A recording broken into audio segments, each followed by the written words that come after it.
Feliz sábado, Dios les bendiga. Estamos contentos de estar acompañándoles aquí en Darién, pero sé que hay hermanos de otras regiones, ¿cierto? Los de Darién, levanten la mano los de Darién. ¿Y de dónde más venimos? De Zabaletas, ¿no? Zabaletas. ¿Quiénes son los de Zabaletas? Dios les bendiga. Hay de San Pedro, los hermanos Natanael, de Uga, los que venimos de Uga. ¿De dónde más hay? De Yotoco. La Guaida.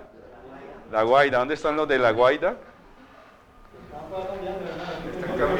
Ya, La Guaida, ¿por dónde queda?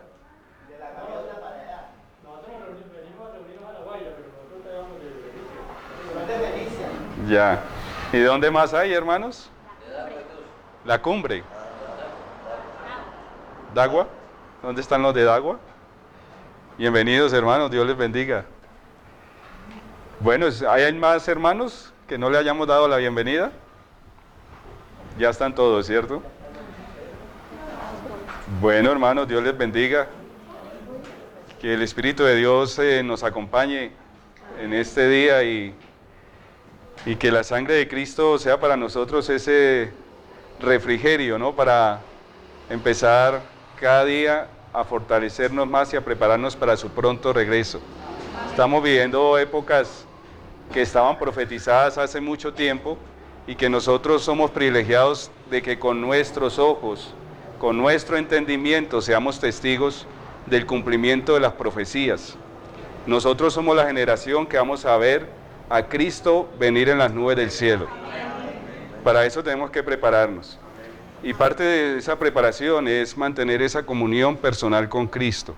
La Santa Cena es una oportunidad maravillosa para que Cristo nos tome nuevamente como pecadores que somos y nos limpie de toda maldad. Cuando salgamos de aquí después de haber celebrado la Santa Cena, es como si hubiéramos nacido de nuevo. Todos nuestros pecados van a quedar limpios, justificados por esa sangre preciosa que Él derramó en la cruz. Ese versículo que estudiamos en Apocalipsis 5, que lo vimos ahorita en la lectura bíblica, es un versículo maravilloso.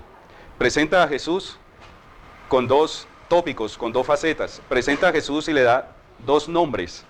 Y esos nombres son el Cordero y el León. Si ustedes recuerdan la lectura, vamos a mirarla porque a veces leemos y no recordamos, ¿cierto?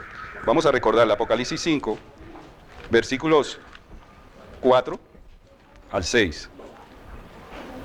Y vamos a leer con el entendimiento. Dice, versículo 4, y lloraba yo mucho. ¿Quién está hablando ahí? Juan, el que está recibiendo la visión. Está viendo en visión el trono de Dios y está viendo al Padre sentado en el trono. Pero esa escena maravillosa, donde todos los ángeles, los 4 seres vivientes y los 24 ancianos, en otras palabras, está congregada la representación de todas las criaturas que existen en este lugar. Toda una congregación de todos los seres que Dios ha creado estaban ahí, una representación de todos ellos. Y entonces dice que en medio de esa escena, en medio de esa alabanza, en medio de esa exaltación que están haciendo del Padre, llega un momento de silencio. Y ese momento de silencio es porque el Padre tiene un rollo, un libro sellado, con 7 sellos. Y ese libro tiene que ser abierto. Ahora vamos a analizar por qué debe ser abierto. Pero Juan lloraba. ¿Por qué lloraba Juan? Y entonces los 7 sellos representan que la verdad que se va a revelar ahí es por etapas. Ese libro representa acontecimientos históricos. Pero no solamente acontecimientos históricos después de Cristo, sino acontecimientos históricos desde que se prometió que la simiente iba a herir en la cabeza a Satanás. ¿Por qué digo esto? Miren, el libro, la hermana White lo menciona en Palabras de Vida del Gran Maestro en la página 236, hablando de la actitud de los judíos hacia Cristo, hablando de su rechazo a Jesús, hablando de los planes para asesinarle. Miren lo que escribe: así hicieron su elección los dirigentes judíos. Esa decisión que tomaron de quitarle la vida a Cristo, ¿dónde quedó registrada? Su decisión fue registrada en el libro. ¿En cuál libro? en el libro que Juan vio en la mano de aquel que se sienta en el trono, el libro que ningún hombre podía abrir. ¿Qué estaba registrando? ¿Dónde estaba registrado ese pecado de los judíos al rechazar a Jesús? En este libro, en el libro que tenía los 7 sellos. Es un libro que cuenta la historia del plan de salvación.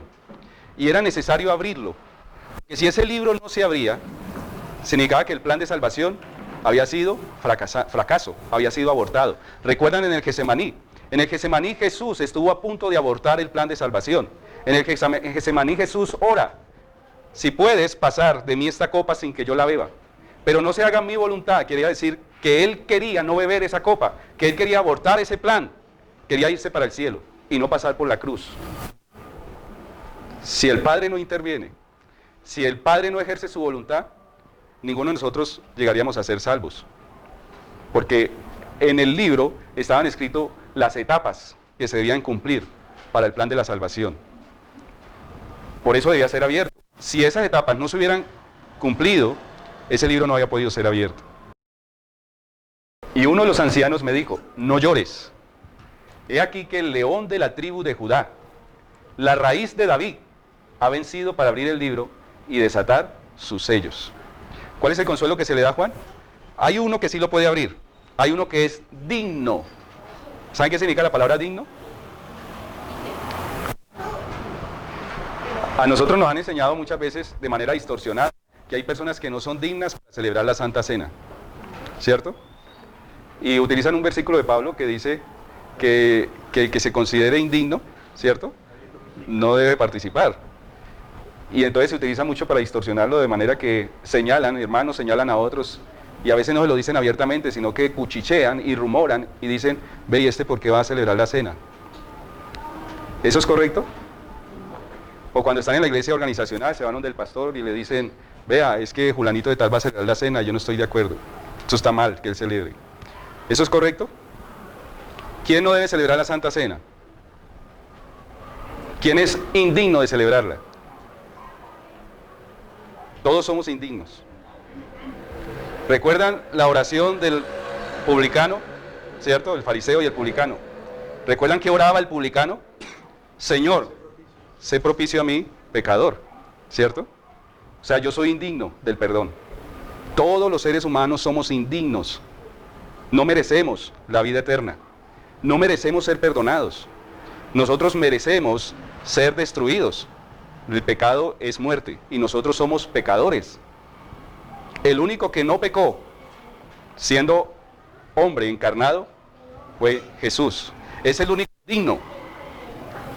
Y si nosotros hiciéramos aquí una lista de cuáles son las personas que pueden celebrar la Santa Cena y cuáles no, estaríamos cometiendo un acto criminal.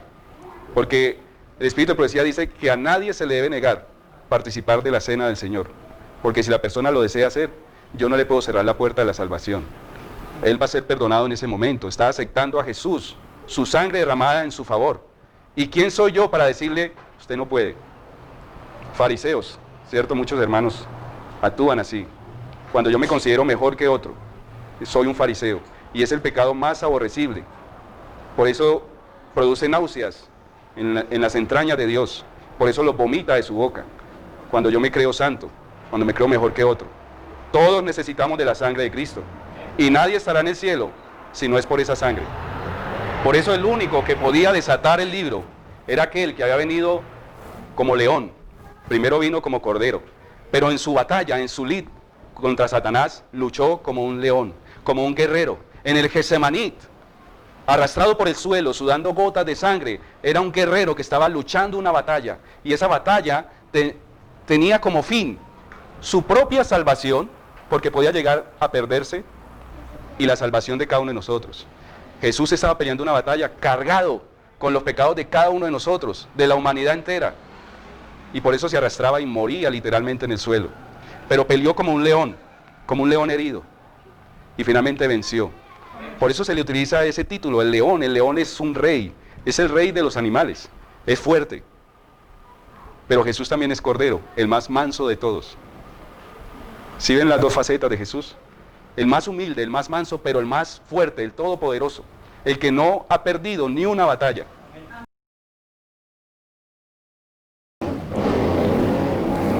Apocalipsis Apocalipsis 7:14 a la pregunta de uno de los ancianos le pregunta a Juan, ¿quiénes son estos que están vestidos de ropas blancas? Y Juan, ¿qué responde? Yo le dije, Señor, tú lo sabes. Y él me dijo, estos son los que han salido de la gran tribulación. Estamos en las puertas de esa gran tribulación. Lo que está sucediendo en el mundo nos está mostrando que vamos a entrar muy pronto. No nos imaginamos cuán pronto a esta gran tribulación. Nosotros vamos a pasar por esa tribulación. Estos son los que han salido ¿de dónde? De la gran tribulación. Y han lavado sus ropas.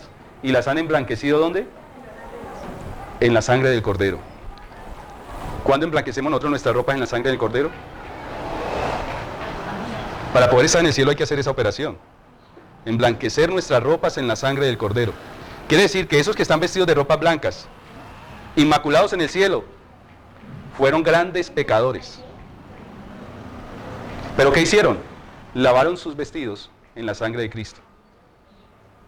Entre más pecado, más gracia. Y entre más pecadores somos, más cerca estaremos de Jesús. Más agradecidos. Porque el que mucho ama, mucho se le ha perdonado. Hoy es una oportunidad, ahora, de ponernos en paz con el Señor. Si tú ya has dado el paso del bautismo, si tú has aceptado ya a Cristo como tu Salvador personal, debes aprovechar esta oportunidad como un nuevo bautismo. Tus pecados van a ser perdonados en esta hora. Ángeles poderosos han descendido a este lugar para ser testigos de lo que tú vas a hacer con Jesús. El compromiso renovado de que lo aceptas como el Salvador personal de tu vida. Y que en esta hora, cualquier pecado que hayas cometido, te será perdonado si lo confiesas. Voy a darles unos minutos para que allí arrodillados se pongan en paz con Dios. Tengamos una oración y nos comprometamos con Él para seguir en este mundo de su mano hasta que finalmente podamos heredar ese reino que Él ganó con su propia sangre. Vamos a orar.